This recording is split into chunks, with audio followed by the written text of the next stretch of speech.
Welcome to today's video. Luke 6 verse 31 explained.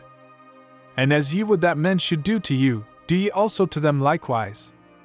This verse, often called the Golden Rule, is a simple yet powerful command from Jesus. He tells us to treat others the way we want to be treated. If we desire kindness, we must show kindness. If we want respect, we should give respect. Jesus is teaching that our actions toward others should not be based on how they treat us, but rather on how we would want to be treated ourselves. This is a call to proactive love, not just reactive behavior. Instead of waiting for others to show goodness first, Jesus commands us to take the lead in doing what is right.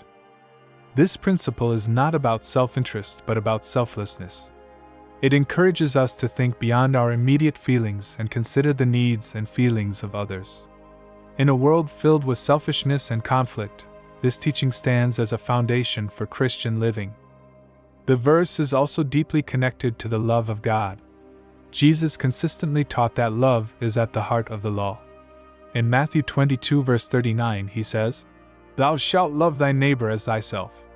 This aligns perfectly with Luke 6 verse 31 because both verses emphasize treating others with love, mercy, and respect. A key part of understanding this verse is recognizing that it applies to everyone, not just to people who are kind to us.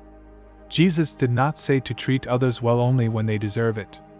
He simply said to do to others as we would want them to do to us. This means showing love even to those who are difficult, just as God shows love to us despite our flaws.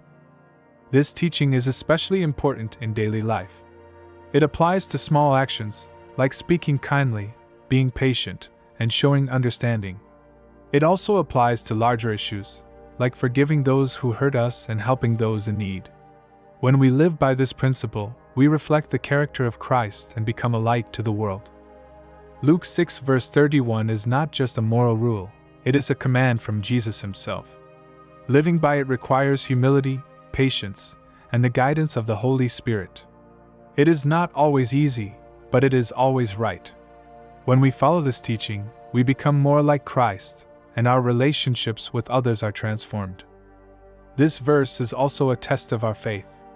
It challenges us to trust God enough to live differently from the world. The world often says to treat others the way they treat us, to seek revenge, or to put ourselves first. But Jesus calls us to a higher standard, one rooted in love, grace, and mercy. Practicing this principle does not mean allowing others to take advantage of us. It means responding with wisdom and love rather than with bitterness or retaliation. Even when faced with injustice, we are called to respond in a way that honors God.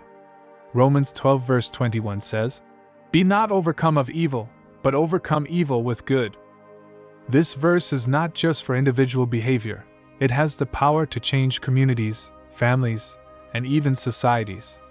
When people commit to treating others with love and respect, conflict decreases, relationships grow stronger, and God's love becomes visible to the world. In summary, Luke 6 verse 31 is a simple yet profound command from Jesus. It calls us to live with kindness, fairness, and love.